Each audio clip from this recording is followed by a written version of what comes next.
Les doy la bienvenida a este nuevo episodio de podcast BIAP, llamado La Salud Mental como aliada de nuestro bienestar. BIAP es una comunidad que acompaña tus cambios y desafíos, entregándote herramientas para ver y aprovechar todas las oportunidades que se abren a nuestro alrededor. Y hoy vamos a hablar de salud mental, de su importancia, de cómo impacta en nuestra salud mental los cambios, las decisiones que tomamos, nuestro estilo de vida. Y también vamos a hablar de datos prácticos de cómo podemos cuidar nuestra salud mental. Y para eso hoy estoy con Ángela Boitano. Muy bienvenida, Ángela.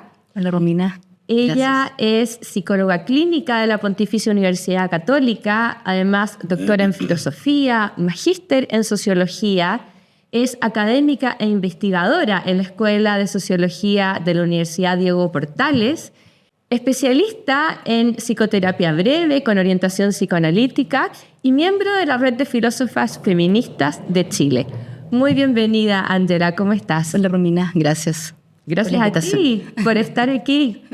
¿Cómo es esta combinación tan bonita, para que me cuentes brevemente, conocerte un poquito más y saber más de tu trabajo, esta combinación entre filosofía, sociología y psicología? Mira, yo creo que es necesaria. No sé si fue buscada por mí originalmente, pero terminé explorando en estas áreas. Comencé con la filosofía, luego hice un magíster en sociología y finalmente estudié psicología clínica. Me parece que siendo psicóloga clínica me acerqué más a un sujeto individual, ¿no? Te fijas que partí de la filosofía, que suele ser una disciplina más bien abstracta, y luego en sociología pensé una mirada más hacia la sociedad, y luego dije, no, la psicología me acerca a un sujeto. Y me llamó la atención esto de esta red de filósofas feministas. Y te lo pregunto porque de repente puede haber un hombre mirando este podcast y dice, ay, no, este lugar no es para mí. Claro. Entonces, ¿desde dónde? ¿Por qué formas parte de esa red? La red, mira, la red se formó hace unos 4 años, yo creo, más o menos, por una necesidad de visibilizar este hecho de que hay mujeres filósofas, ¿ya? Bueno, la filosofía igual es una área, una disciplina, una esfera, digamos, de actividad intelectual colonizada por los hombres. O sea, si uno mira quiénes hacen filosofía, son hombres en la mayoría. Pero hay mujeres.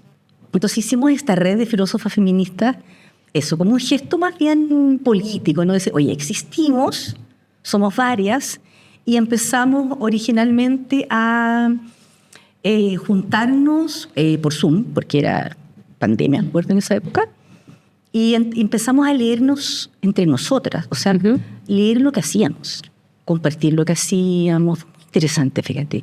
Y esa red está vigente, participamos en algunas cosas, de repente firmamos cartas, declaraciones, qué sé yo, pero tenemos una actividad muy intensa pero justamente sobre eso, sobre lo que hacemos. Es que el feminismo es una cosa para hombres y mujeres. Súper interesante eso. Pueden ser feministas. Y eso. De hecho, las mujeres son machistas a veces. Toda la razón. Así que sí. Podrían ser feministas. Yo creo que el feminismo ayuda a hombres y mujeres. Y de acuerdo a tu experiencia, porque ¿cómo estamos en Chile en salud mental? Te lo pregunto porque justo ayer estaba mirando unos estudios. Había uno en el 2023 que decía, por ejemplo, 4 de cada 10 personas se sienten tristes la mayor parte del tiempo. El mismo estudio decía 6 de cada 10 personas se sienten estresadas la mayor parte del tiempo. Hay datos también del Ministerio de Salud que dice que el 25% de la población en Chile requiere algún tipo de atención en salud mental. Mira, yo pienso que que son números que nos deberían preocupar, ¿ya? Y no sé si ha aumentado la percepción de malestar, o hoy día a lo mejor tenemos mucho más categorías para nombrar lo que nos pasa.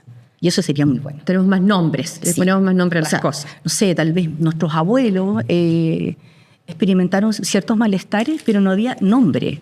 Depresión, ansiedad, ¿no? Y hoy día yo creo que es muy bueno pensar que cuando uno elabora categorías diagnósticas, permite que tú nombres lo que te pasa, y eso es muy importante porque nombrar lo que te pasa te permite tomar cursos de acción. Me pasa, o sea, experimento un cuadro depresivo mayor, experimento una depresión reactiva, un duelo. O sea, si alguien está triste por un duelo, está muy bien. Hay que entristecerse por los duelos, ¿te fijas tú? Pero no sé si hay que entristecerse excesivamente porque, no sé, en tu comunidad se va a instalar un vertedero. A lo mejor no es la tristeza lo que viene ahí. A lo mejor hay que organizarse con tus vecinos, hacer una carta, ir a ver al alcalde, evaluar. Es otra acción, digamos, ¿no? A veces me pasa a mí, sobre todo con las personas más jóvenes, que la palabra lata es una categoría muy difusa y amplia, pero que nombra muchas cosas. Es pena, es aburrimiento, es ansiedad, desánimo, ¿ya? Entonces yo creo que parte de la pega como el oficio de la psicóloga y también del filósofo es esclarecer eso. ¿Qué es eso que te está pasando? Reconocer las emociones. Reconocer la emoción, porque el nombre que tú le pongas a ella te dispone de distintos cursos de acción. ¿Se nos hace más cuesta arriba el tema de la salud mental en general? Sí, por supuesto. O sea, yo creo que igual la salud mental carga, o sea, como con un estigma, ¿ya? O sea, imagínate que nosotros en la vida cotidiana a alguien le podemos decir, eres un loco. O sea, es un insulto, ¿ya? Es increíble pensar eso, ¿no? Antes decíamos cosas peores que ni siquiera voy a mencionar como palabra que hoy día en una categoría diagnóstica, ¿ya? O sea, insultábamos a las personas aludiendo a una condición mental. Yo creo que persiste en la población personas que dicen, no, yo no voy a un psicólogo, yo no estoy loco. O sea, es una ofensa. ¿Ya? Afortunadamente, de a poco se ha ido como legitimando el hecho de que tú vayas a un psicólogo, a un psiquiatra, cuando tienes problemas de sueño, angustia, en fin, porque la salud mental es parte de la salud, es como tener un apendicitis. Así es. O sea, la salud mental, o sea, tu mente enferma, ¿ya? Ahora, tu mente enferma por un montón de cosas. En general, no es por razones individuales, ¿ya?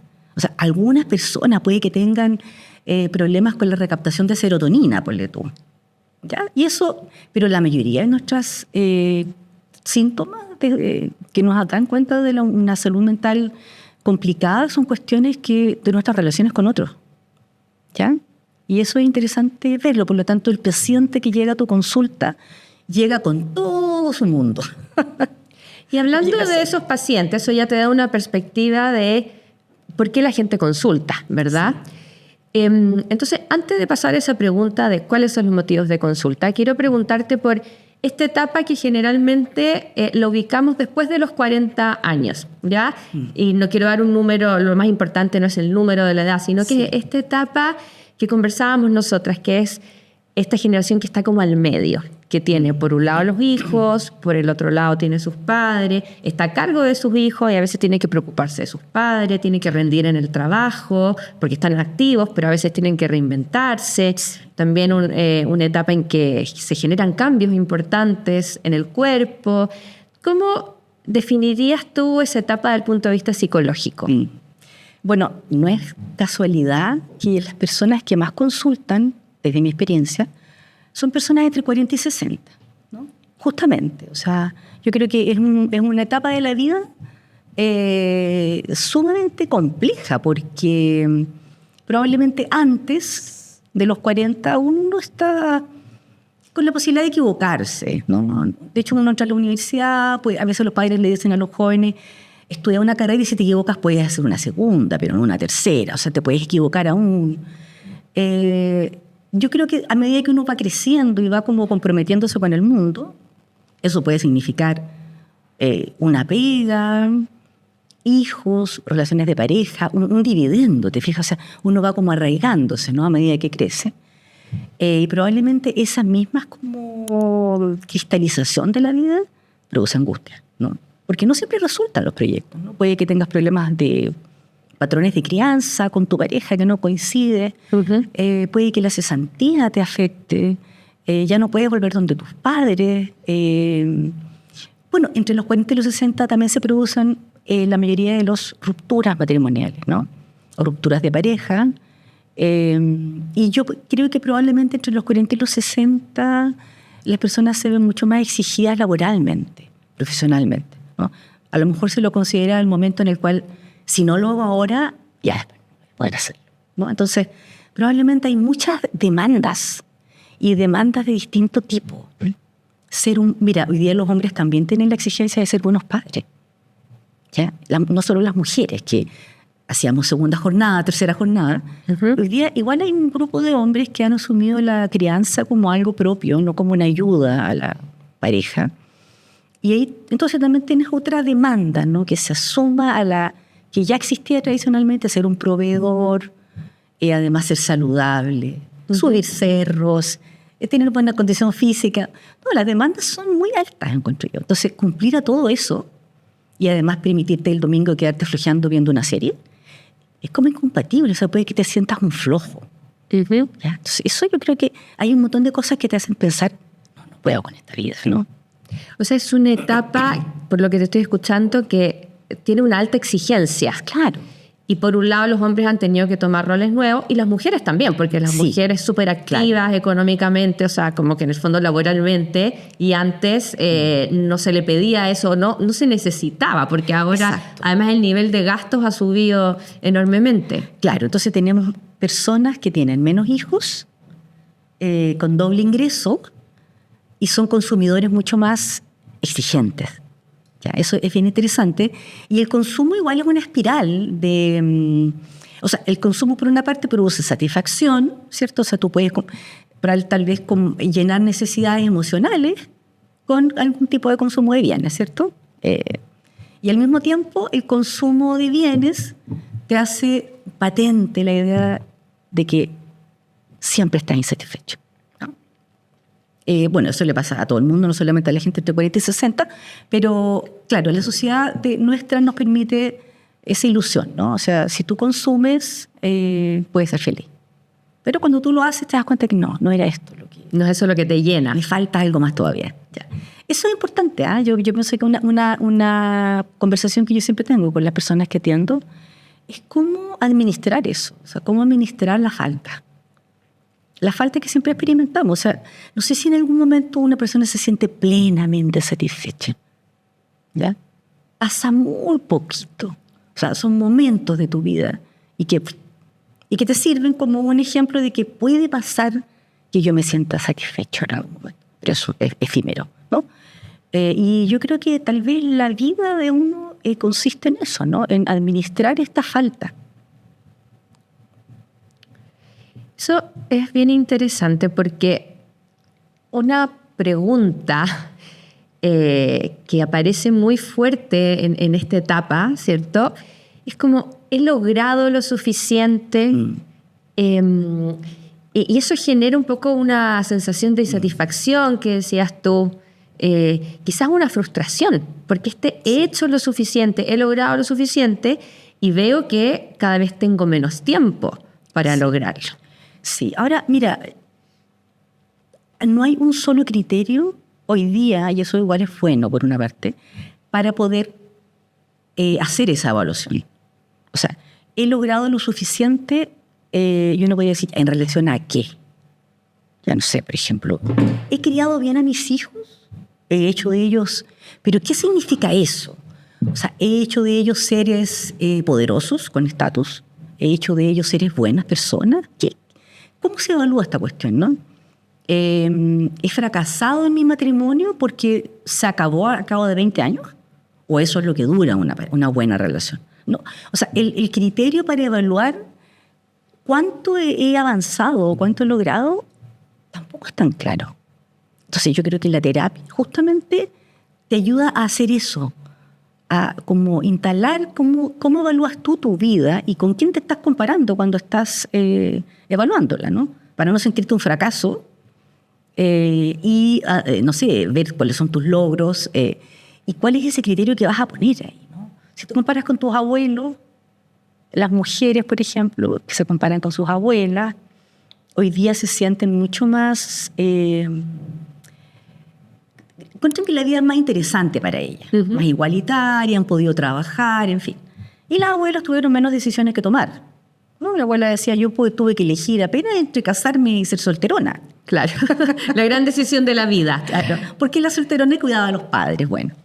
Pero mi abuela decía, y ustedes, en cambio, nos envidiaba, ¿no?, a las mujeres de su familia, porque su hija ya pudo elegir, además de casarse o no, si trabajar o no, fuera remuneradamente. Imagínate. Y mis nietas, decía ella, van a poder incluso casarse o no, trabajar o no, separarse o no. O sea, un buen matrimonio, un mal matrimonio, hoy día hay menos razones para sostenerlo. Sí. Y mis nietas, decía mi abuela, y tenía toda la razón en eso, van a poder incluso elegir cambiarse de sexo, decir, cosa que le parecía wow. ¿Sí? Pero imagínate tú la cantidad de decisiones que hoy día tenemos que tomar hoy día las personas, y eso es muy bueno, yo pensaba así, muy bueno, pero al mismo tiempo muy angustiante. Porque mientras más decisiones tú tengas, más posibilidades de equivocarse tienes. Claro. Y volviendo al tema de la comparación, porque una es esta comparación intergeneracional. Sí.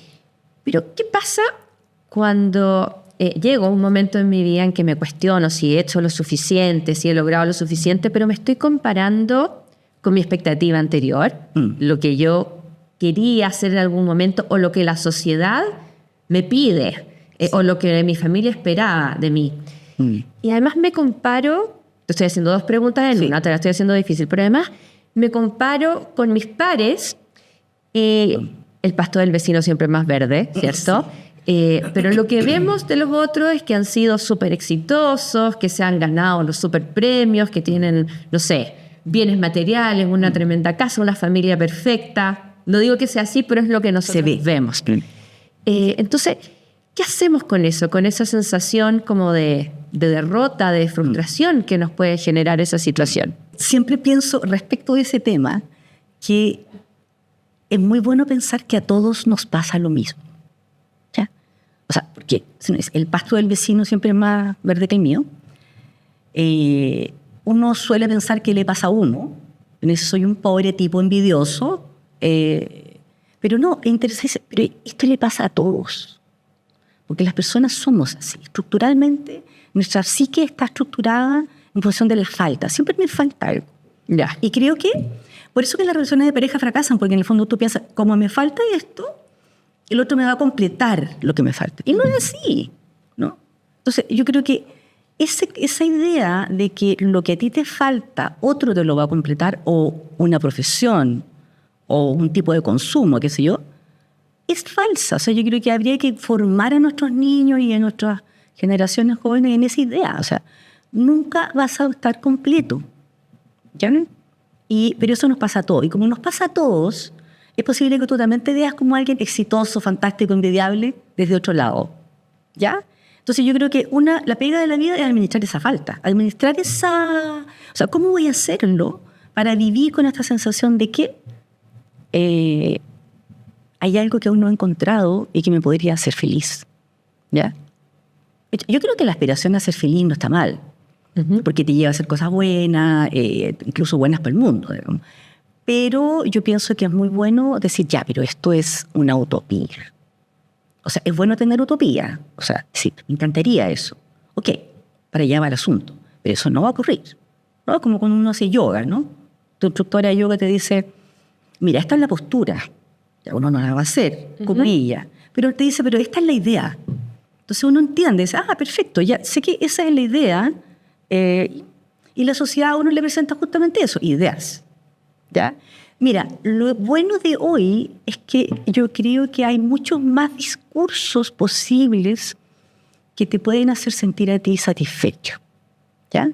O sea, existe el modelo del éxito económico, el estatus, el prestigio, pero también existen otros modos de vida en que alguien puede decirte, mira, yo me fui a vivir al campo, tengo una huertita, miro el volcán, cada mañana cuando despierto. Y también resulta ser un modo de vida admirable, ¿no? Que también es legítimo, me refiero, ¿no?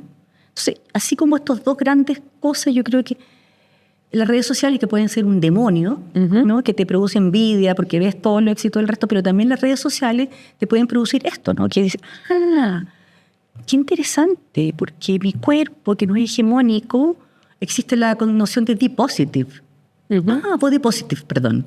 Entonces yo digo, mira, ya no dejé de sentirme mal porque mi cuerpo es XXL, porque existe un concepto que se llama body positive. Entonces yo ahora vivo feliz.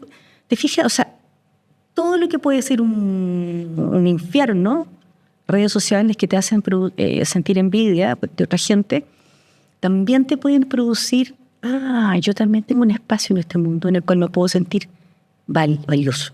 Te muestra más alternativas. ¿Te fijas? Y eso creo que es muy bueno.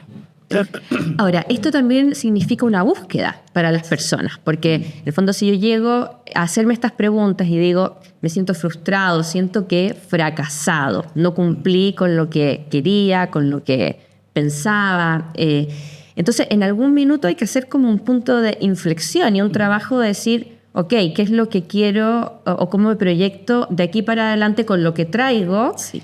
Y cómo me veo a futuro, ¿qué voy a trabajar en mí para plantearme una nueva meta, que no es la misma que traía? Pero yo creo que esa es una buena pregunta, esa que tú haces. O sea, ese diagnóstico que tú puedes hacer acerca de tu vida, como, oye, yo creo que he fracasado, en esto me he ido mal, no he logrado. Yo creo que la pregunta es, ¿qué vas a hacer con eso? ¿Ya? El qué vas a hacer con eso es muy importante, porque si tú estás en pareja, por ejemplo, puede ser que una tentación sea culpar al otro de tu fracaso. Por ejemplo, o a tus hijos.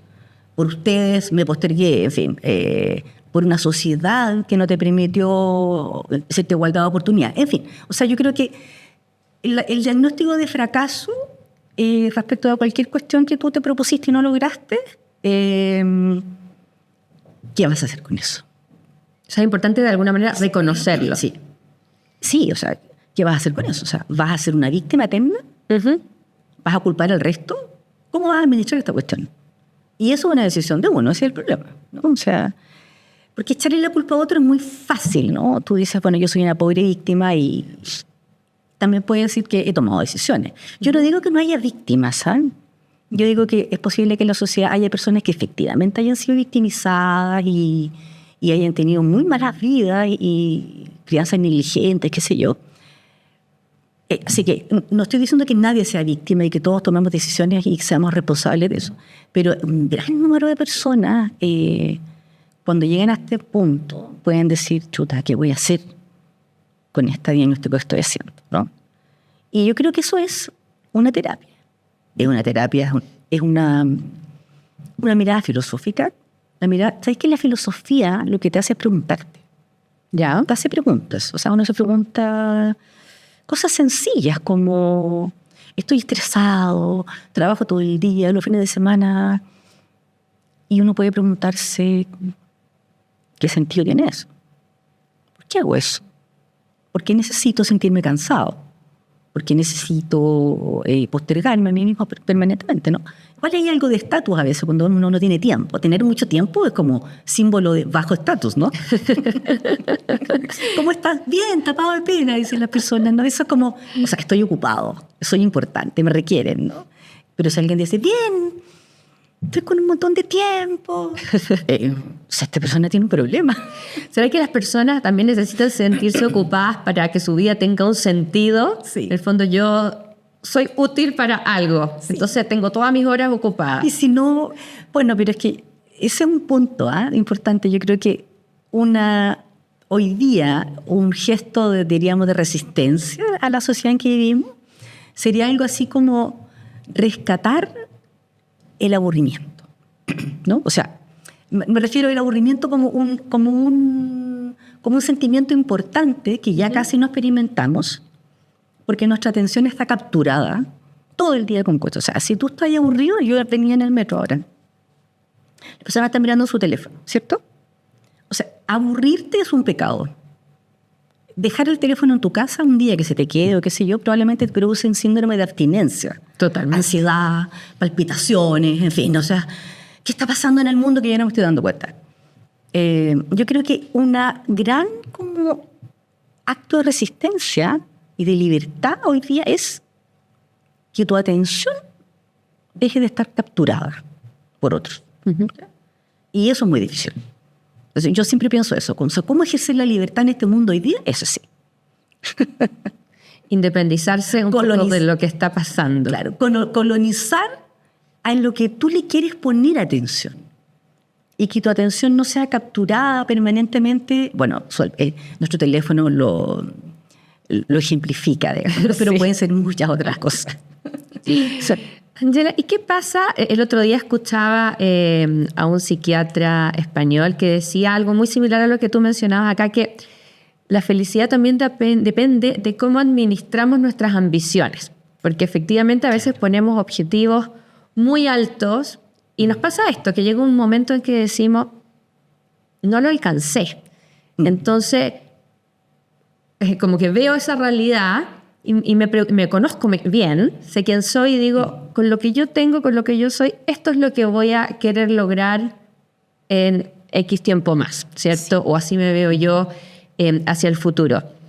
Pero eso igual genera algunas heridas, además de otras heridas que nos puede haber generado la vida, ¿cierto? Pérdidas, etc. ¿Qué hacemos con esas heridas que traemos? Porque si solamente pienso en las heridas, finalmente voy a vivir triste para siempre. Entonces, de alguna manera tengo que incorporarlas, pero también dejarlas un poquito atrás. Sí. Qué importante lo que tú dices, porque ese es otro tema que yo veo mucho en la consulta, la relación con el duelo, ¿no? Con el duelo no me refiero solamente al duelo que es producto de la pérdida de un ser querido, ¿no? Sino también al duelo por estas otras pérdidas que tú decías, o sea, las heridas, o sea, el duelo por no haber tenido hijos, por ejemplo. Decidí no tener hijos, llegaron a los 45 y digo, pero igual hay un duelo aquí, ¿no? O sea, hubo algo que dejé de hacer y que tal vez no hubiese sido mala idea. Bueno, yo creo que al duelo hay que hacerle un espacio, ¿ya? Eso es muy difícil en general en nuestra sociedad.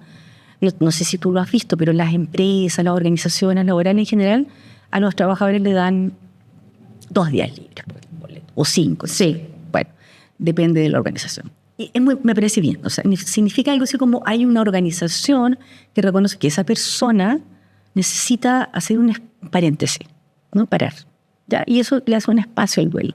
Bueno, uno dice, 5 días nada, pero bueno, eso es mejor que nada, ¿cierto?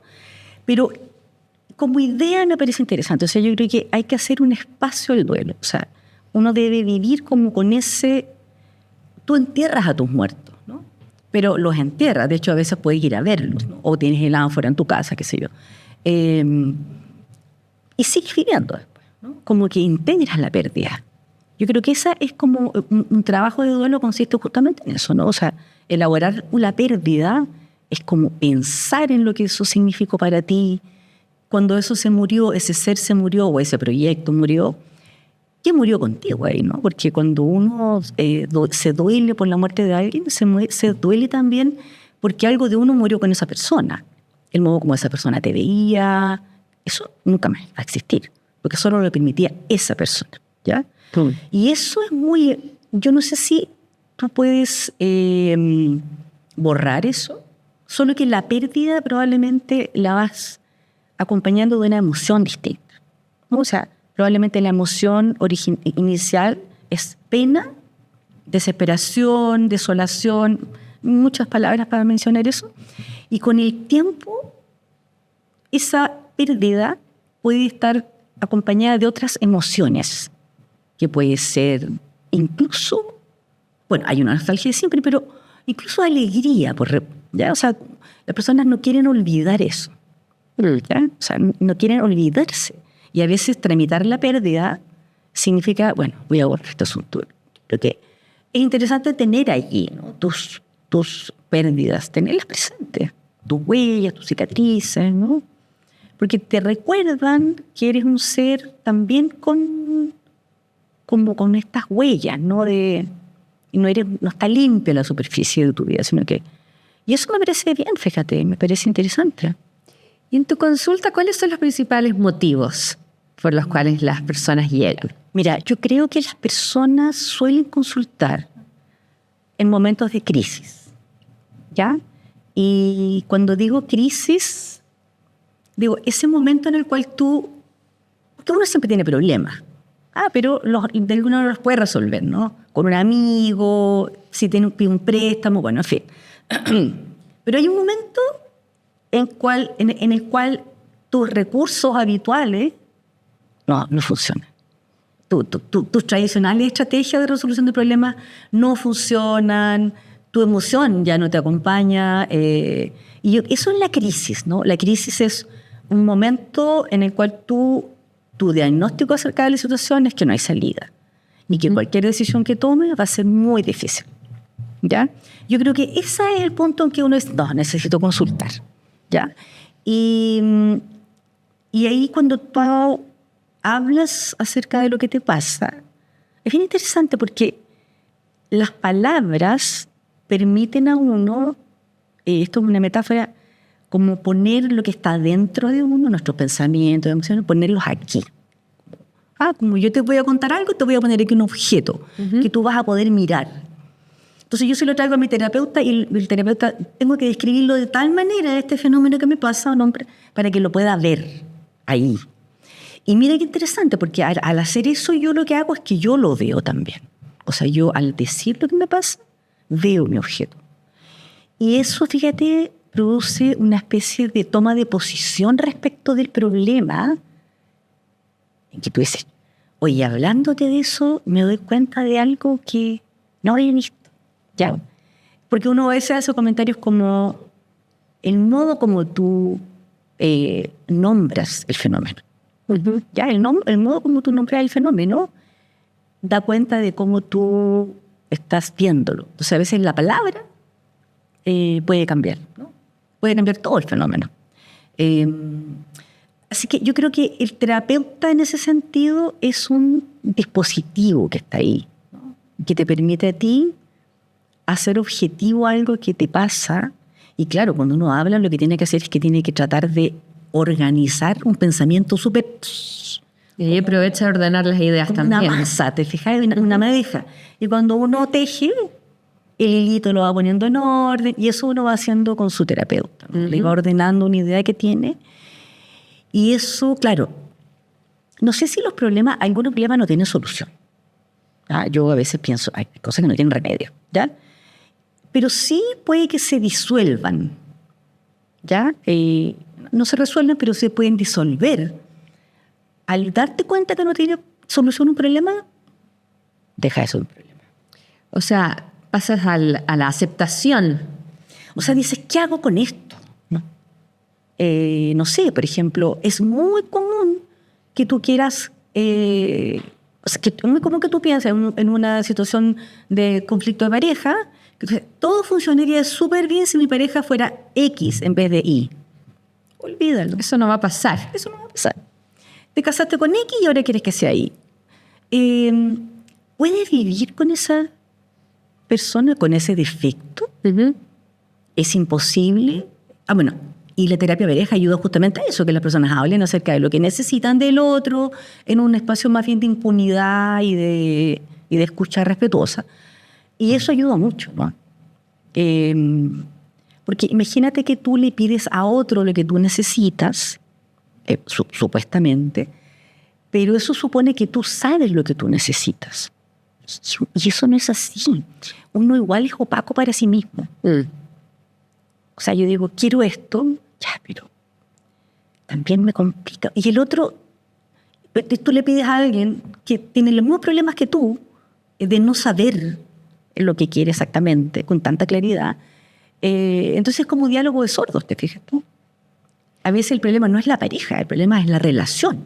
Todas estas personas que, enfoquémonos entre los 40 y 60 años que van a tu consulta, ¿cuáles son las principales crisis que tú observas? Dijiste relaciones de pareja es una. Sí, fíjate que yo pienso que los patrones de crianza chocan a veces. Tú vienes de una familia, el otro de otra. Cuando tú te enamoras, decides tener hijos, evidentemente hay un área de la que nunca hablaste y que era el modo como tú pensabas criar a tus niños, ¿ya? Eso es una zona de roce, fíjate, bien importante. No sé, desde lo que tú quieres para esa persona, el colegio donde lo vas a poner, los amigos que esa persona va a tener. ¿Qué quieres de esa persona?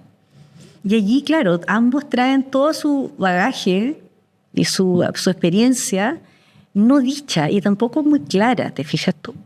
Y ahí tú ves una zona de roce muy interesante y para eso hay harto, yo diría, apoyo. O sea, yo creo que hay mucho psicólogo infantil, mucho terapeuta familiar que ayudan mucho a eso. O sea, como, ¿qué expectativas tenías tú? ¿Qué pensabas tú? ¿Cómo se concilia con esto? En fin, ya. Ese es un tema. Uh-huh. Las parejas, las patrones de crianza y las pérdidas. Las pérdidas, los duelos. Los duelos son, yo diría, situaciones que muy aflictivas, muy aflictivas. Y también yo te diría, solo que la emoción asociada a este tipo de conflictos que voy a mencionarte en corto lugar son los temas laborales, Uh-huh. ¿ya? Con jefes, compañeros, estrés por la exigencia en el trabajo, periodos de cesantía que las personas viven, ¿no? O sea, yo creo que ese es un área también que produce mucho malestar, pero yo creo que se asocia a una emoción un poco distinta, fíjate, ¿no?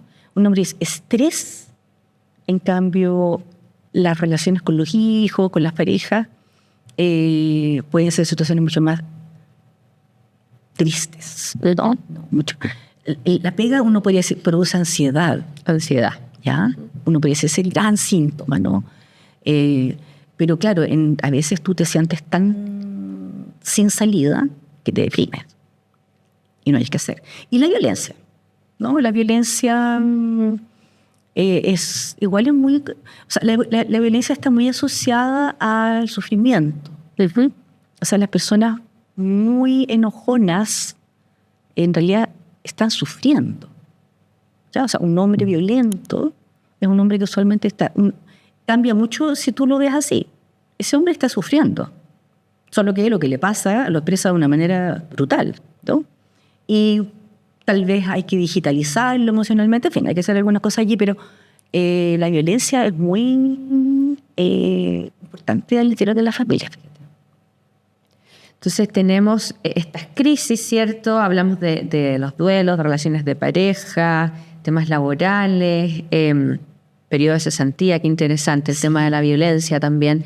Sí. ¿Y qué pasa con esto que se escucha mucho de la crisis de los 40, la crisis de los 50? ¿Eso existe? ¿Es un mito?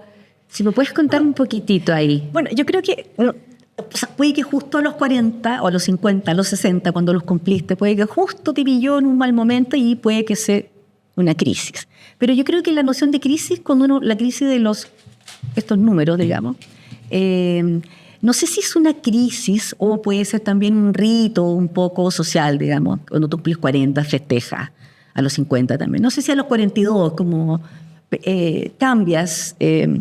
Y yo creo que como que socialmente hemos acordado algo así como que en estos cambios de folio hacemos ciertos balances, ¿ya? Tal vez a los 40 me pregunto cosas, ¿no? Distintas a las cosas que me pregunto cuando cumplo 60, por ejemplo. A los 60, bueno, yo tengo 62, entonces yo ya me pregunté, ¿cuándo voy a jubilar? ¿Te fijas o no? Eso de pregunta a los 40 no se hace porque te quedan 20 años. Lo ves muy lejano. Y estás preguntándote otras cosas, ¿no? ¿Cuánto ha aportado? ¿Cómo voy a seguir siendo exitoso o no? ¿Me satisface mi relación de pareja?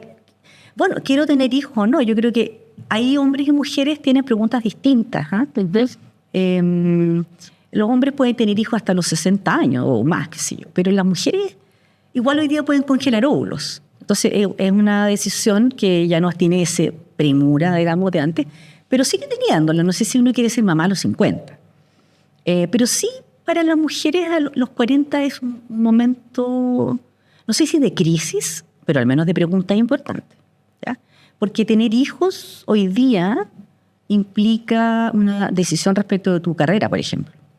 ¿Ya? O sea, tú interrumpes tu carrera, te transformas en alguien menos productivo, ciertamente, ¿ya? Y si tienes una pareja que te apañe en este proceso, genial.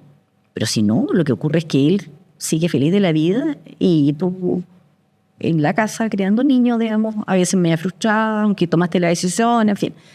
Así que tal vez ahí hombres y mujeres tienen preguntas distintas, pero fíjate que a los 50, yo diría hombres y mujeres tienen preguntas distintas de nuevo, pero sobre otros temas. O sea, yo creo que ahí es muy común encontrar el hombre que se separó y que está intentando relacionarse amorosamente con alguien, y resulta que las mujeres cambiaron. Se casó a los 30 y ahora tiene 50, pasaron 20 años con alguien y ahora tiene que seducir a una persona y eso cambió. Las mujeres cambiaron. Las mujeres cambiaron.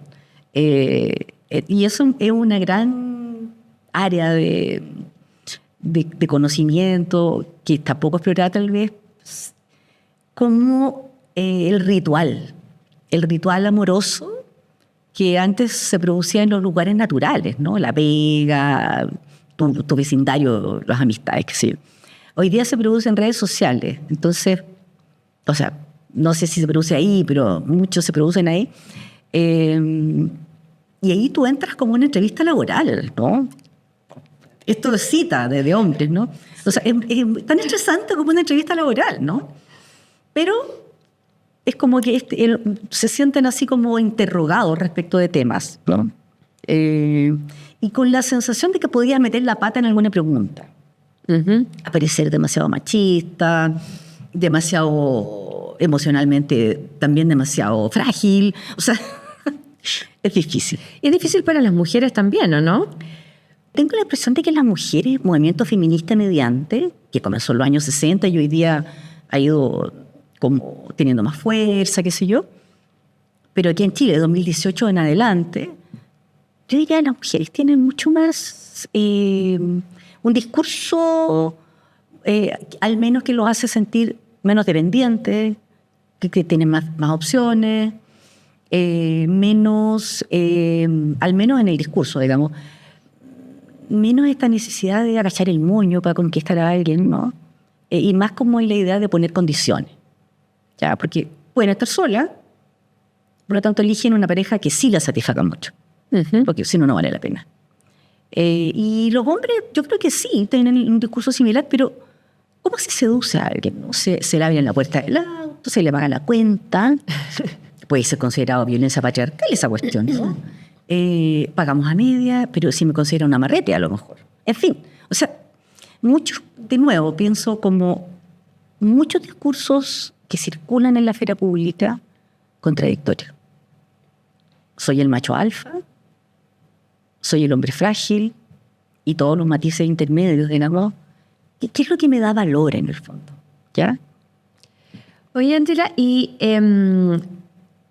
hay personas que están dispuestos a ir al psicólogo, ¿cierto? Tú dijiste que ya no se considera que es un loco el que va a terapia, pero hay personas que no.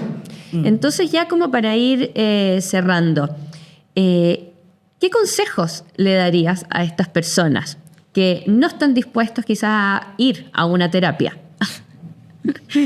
Bueno, es difícil esto de dar consejos, porque también yo en la consulta tengo este principio. Yo creo que no hay una manera correcta de vivir. O sea, puede que tú prefieras unas más que otras, pero en ese punto yo creo que las personas, o sea, si tú no puedes ir a terapia porque rechazas esta posición de pensar acerca de ti mismo, cuestionarte, ¿qué? No puedes nomás. Uh-huh. O sea, no obligaría a nadie a hacer algo para lo que no está preparado. Pero en algún momento uno puede. Ahora, esas personas que dicen, tengo un problema, pero no voy a terapia, suelen a veces hacer otras cosas. Suben cerros, se juntan a jugar con sus amigos, ¿ya? Digamos, la terapia me parece a mí una gran experiencia. De hecho, yo también voy a terapia. Pero está ahí. O sea, está ahí como una opción más entre otras opciones, buenas y malas. La peor me parece el refugio en la sustancia, si es que es un abuso, digamos, ¿no? Uh-huh. Porque te permite no pensar, ¿no? Y es una cosa muy evasiva. Pero puede ser que también la meditación te permita no pensar. Y eso está muy bien. Entonces, no soy muy amiga de la receta. Eso, creo que... Pero cada uno ir buscando su propio bienestar, digamos, su propia forma de estar bien. No, y esto que haces tú, o sea, yo creo que esta me parece... O sea, si alguien no va a terapia, pero escucha un podcast, dice, y le parece como interesante si escucho algo que escucho aquí, eso me parece súper valioso. Entonces, esa persona que no va a terapia puede escuchar un podcast. Y sacar algunos datos prácticos. ¿Qué consejo final como para ir cerrando, no solamente con este tema de terapia versus no terapia, pero en general, qué te gustaría que supieran estas personas que están pasando por momentos de cambios importantes, que están exigidas, como decíamos, en su vida, y que de alguna manera también sienten como estas heridas o estas frustraciones? Mira... Como que mi gran, yo diría, eslogan sería como cómo administrar tu falta. O sea, cómo hacer con nuestros defectos, con nuestras huellas, nuestras cicatrices. Cómo vivir con eso, ¿no? Yo creo que esa es una pregunta importante. O sea, y esa pregunta supone cómo hacerme cargo de ese asunto, ¿no? Sin culpar al otro, ¿no? Hubo un pensador existencialista francés, Jean-Paul Sartre, que a mí me encanta lo que él dice en los años 60, imagínate, que hay algo que a uno le ha hecho el mundo, la sociedad, sus padres, qué sé yo, ¿no? Eso es algo. Y otra cosa es lo que uno hace con eso. O sea, ¿qué hace uno con la vida que tuvo? ¿Ya? Yo creo que esa es una pregunta que a mí me parece importante. ¿Y la aceptación se trabaja también en terapia? Sí, claro. O sea, esto es un hecho, uno acepta algunas cosas de sí mismo y dice, ¿qué voy a hacer con eso? Pero también, ¿qué voy a hacer con lo que yo deseo? Porque a veces uno desea cosas tremendas. O sea, deseo ser la persona famosa, querida. Y ¿qué voy a hacer cuando logre eso? Si es que lo logro, ¿y qué voy a hacer con ese deseo? ¿Pero qué hago con lo que me falta y con lo que deseo? O sea, hay un trabajo de aceptación por un lado, pero también de dosificar esta ambición que decíamos. Sí. O sea, entender quién soy y hasta dónde podría llegar en forma realista. Exacto. Sí, lo has dicho muy bien. Muchas gracias. Ángela, no sé si quieres terminar con alguna despedida. No, solo agradecerte. Yo creo que, como te decía ahora, yo creo que este tipo de espacios son muy inspiradores, ¿ya? Para personas que están en el mundo sin mucha guía y sobre todo, fíjate que algo que quería agregar eso, creo que muchas personas van a la consulta para tener conversaciones significativas con alguien, ¿ya? Y eso me parece, tal vez este es un espacio que tú creas a lo mejor inspirada en esa necesidad. O sea, conversar con alguien de manera significativa sobre lo que a uno le pasa, lo que uno desea, lo que uno lo apena, qué sé yo, es súper escaso, fíjate. ¿Ya? Porque las personas están con su atención puesta en cualquier otra cosa. Y no en las personas. Qué importante eso, porque en el fondo van porque no tienen a alguien quizás con quien pimponear ideas, quieren conversar en profundidad. Que te escuchen, que te diga sí, te entiendo o no te entiendo, explícamelo mejor. Sí. Ángela, muchas gracias por haber estado hoy día conmigo conversando este tema que es tan importante, la salud mental, porque bueno, nuestra mente nos acompaña, nos traiciona también y es muy importante cuidarla, ¿cierto? Y quiero invitarlos a seguir los siguientes podcasts que vamos a tener y a suscribirse a nuestro canal de YouTube. Recuerden que además estamos en Instagram como comunidad BIAP y ahí vamos a ir subiendo también información y anunciando los próximos episodios que vamos a desarrollar. Muchas gracias. Gracias, Ángela. Gracias a ti.